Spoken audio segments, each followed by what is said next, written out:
ফেসবুকে সফল হতে গেলে অবশ্যই আপনাকে কঠোর পরিশ্রম করতে হবে। পরিশ্রম যে মানুষকে কোন জায়গা থেকে কোথায় নিয়ে যেতে পারে তারই একটি বাস্তব চিত্র আপনাদের সামনে তুলে ধরার চেষ্টা করব। আজকে আমি আর আমার শাশুড়ি আম্মা খুবই স্পেশাল একটা মানুষের বাসায় গিয়েছিলাম। আপনারা কম বেশি সবাই চিনেন। আজকে গিয়েছিলাম ভাইরাল মিষ্টি স্মিরর আপুর বাসায়। মিষ্টি আপু কিন্তু আমাদের রিলেটিভ হয়, মানে আমার শাশুড়ি আমার ভাইজি হয় উনি। একটা মেয়ে এই বয়সেই এত কিছু করে ফেলতেছে, যেটা একটা পুরুষ সারা জীবন স্বপ্ন দেখে।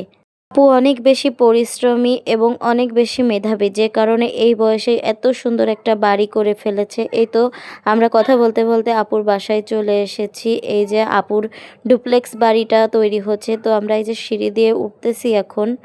আপুর এতটুকু বয়সে এত কিছু অ্যাচিভ করতে পেরেছে, আলহামদুলিল্লাহ, তার জন্য অনেক অনেক শুভকামনা রইল। আসলে সত্যি কথা, মানুষের সবার সব দিন সমান থাকে না। তো এই তো এটা হচ্ছে মিষ্টি আপুর শখের ঘর, যেটা এখন সে তার বিজনেসের অফিসের রুম হিসেবে ব্যবহার করে। তো আম্মু একটু এর ভিতরে গিয়ে দেখছিল এবং বাড়িটাও ঘুরে ঘুরে দেখতেছিল। শখের ঘরটা কিন্তু আসলেই অনেক সুন্দর, অনেক বেশি সুন্দর বাস্তবে দেখতে। তো এই তো আপুর বাড়িতে আম্মু ঘুরে ঘুরে দেখছিল বাড়িটা কেমন হচ্ছে, কিভাবে হবে। আপু কিন্তু ধৈর্য ধরে ফেসবুকে কাজ করার মাধ্যমে এত সুন্দর একটি বাড়ি করতে পারতেছে, তার এই বয়সে এত কিছু অ্যাচিভ করতে পেরেছে। আলহামদুলিল্লাহ, আপু কিন্তু আমাদের ছোট ছোট কন্টেন্ট ক্রিয়েটরদের জন্য বড় একটা মোটিভেশন।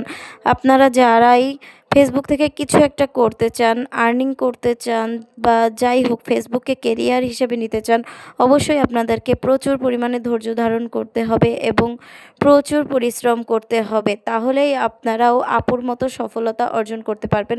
তো যাই হোক, আপু আমাদেরকে এবং তার আম্মুকে নিয়ে পুরো বাড়িটা আমাদেরকে ঘুরিয়ে দেখিয়েছিল।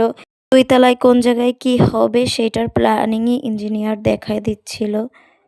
তো যাই হোক, ভিডিওর মাঝখানে আপনাদেরকে অনেক জ্ঞান দিয়ে ফেলেছি। যদি কোনো ভুল ত্রুটি হয়ে থাকে অবশ্যই আমাকে ক্ষমা সুন্দর দৃষ্টিতে দেখবেন, এবং আমাদের ভিডিওগুলো যদি ভালো লাগে অবশ্যই লাইক কমেন্ট শেয়ার করবেন এবং আমাদেরকে একটু এগিয়ে যেতে সাহায্য করবেন।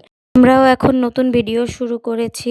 অনেকজন অনেক কথা বলে, কিন্তু সেই কথাগুলো শোনার আসলে আমাদের কোনো সময় নেই। যদি আমাদের ভিডিও ভালো লাগে অবশ্যই লাইক কমেন্ট শেয়ার করবেন। ধন্যবাদ।